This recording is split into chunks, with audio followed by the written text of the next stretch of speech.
resources and source those sources when you're asking prompts, which helps it be more accurate to what you are actually wanting to do. But how do you get those resources? So Notebook LM allows you to research right within the tool. So let's go ahead and create a new notebook at notebooklm.google.com. And you'll notice I can just search the web for whatever it is that I'm going to be looking for.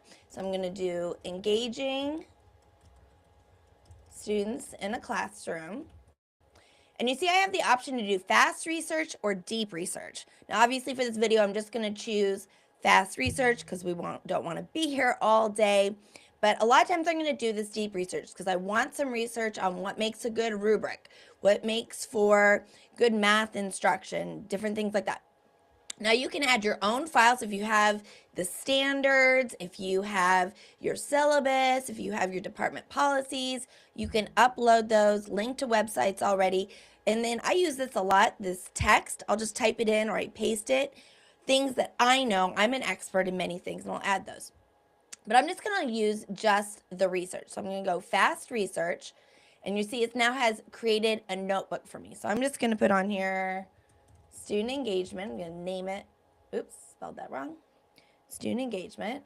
So I've named my notebook. So I want to have ways that I can engage students. So I'm going to use this to give me engagement tips. And now it's complete. That was really fast.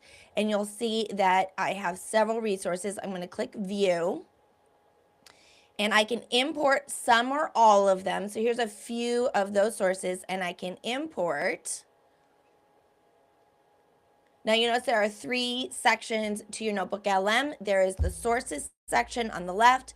There's your chat in the middle. That's where I'm going to ask questions. And then your studio where you can make infographics and videos and slide decks based on those sources that you just imported. So I'm going to go ahead and ask it to make me a slide deck. Coming back to my sources, it's going to make that slide deck based on all of those checked resources. I can uncheck some or all of them, so my slide deck is only being created on a selection. But I didn't import any of these. Now, I would definitely want to view the information on here and make sure that this is what I want to include. I can still add more resources. This just helps me get started. I can add sources up here at the top. I'm actually zoomed way in. So if I zoom out, you can see I have my sources on the left, my chat in the middle, and the studio on the right, and it is generating a slide deck for me. What are 5 ways I can engage my students this morning in a warm-up for 7th grade math? Now, what I should have done in this is added the standards for 7th grade math. So I'm only using the sources that I did fast research on, and it's going to be really sourcing from there. If I want really like a better output, I need a better input. So making sure I have all those sources of things that I want it to make sure it's pulling from that source my pedagogy that I follow, some different research articles. This got me started.